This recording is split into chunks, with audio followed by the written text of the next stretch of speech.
Hi. This is Edzai speaking.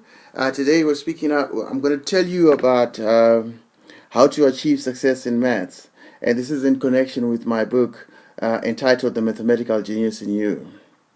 So the first aspect that I'll look at is why study maths anyway. Maths makes the world go round. You find that everything that we do in this world, there's nothing that you can do without maths. If you disagree with me, try and get any example that you can think of that you don't use maths. When you're cooking, you gotta know how many grams, you gotta know the combinations, the proportions, and all that. You gotta know how to do that. Okay, let's say you were cooking for 10 people and you're using a certain quantity of ingredients. What about if you're cooking for two? That's simple proportion. So obviously, it's mathematics at play there, right?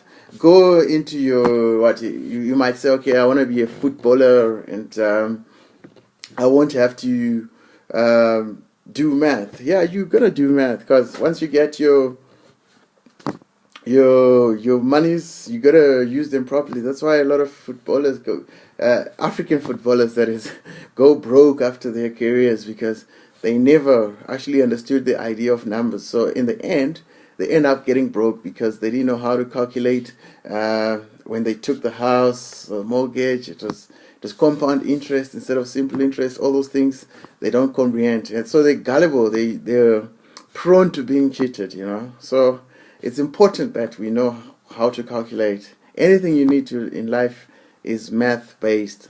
But the most important thing now is not actually the raw calculation of maths.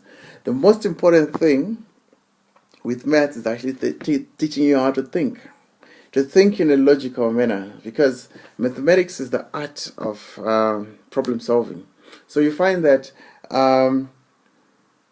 when you're taught maths, that means that you are being taught to solve problems. Now, for you to solve problems, you gotta first of all understand the problem. When you've got understood the problem and you know what you have, what you don't have, you come up with a plan.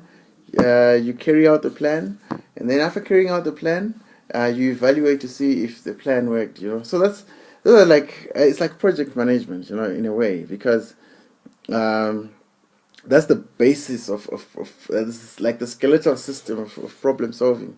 You can never have a solution to a problem if you haven't understood the problem. It's more like business analysis, where you do your requirements gathering. There you're understanding the problem, understanding the requirements, and then from there you schedule your project. You do your costing and everything, and then once you've done it, you go into production, and then you evaluate afterwards if the plan really worked or not. So yeah, that's what we're going to be talking about. This is the first series. The next thing that I'll talk about is going to be the qualities that you need to be successful in mathematics. Okay, cool.